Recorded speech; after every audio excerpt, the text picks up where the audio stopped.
তো ভাই আছে এখন হাওড়া স্টেশনের পার্কিংয়ে, ঠিক আছে। আমি জাস্ট ড্রপ করলাম কাস্টমারকে হাওড়া স্টেশনে। তো তোমার ফেয়ার এসছে 630 টাকা, ঠিক আছে।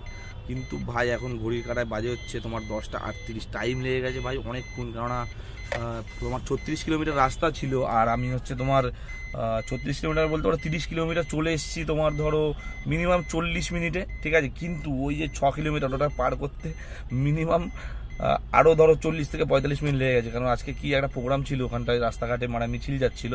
তো ভাই বহুত জ্যাম, বহুত, হাওড়ার দিকে কেউ ঢুকো না আজকে, ঠিক আছে। জানি না কতক্ষণ চলবে এরকম প্রোগ্রাম, মানে এটা ঠাকুরের অনুষ্ঠানের একটা মিছিল টাইপের ছিল। যাই হোক, আমি অত ভালো করে বুঝতে পারিনি যে কী ছিল।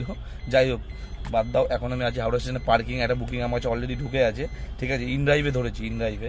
আগের ট্রিপটা আমি ইনড্রাইভেই নিয়ে এসেছি, আর এইটাও আমি ইনড্রাইভে অ্যাকসেপ্ট করেছি। কাস্টমারকে বললাম পার্কিংয়ে আসতে, তো আসুক পার্কিংয়ে, তারপরে আবার দেখি ড্রপ করি, তারপরে আবার তোমাদের সাথে দেখা হচ্ছে, কত কি ফেয়ার আছে সব বলে দিচ্ছি।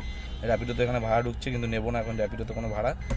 ইনড্রাইভে ধরেছি, নিয়ে টান টান বেরিয়ে যাবো।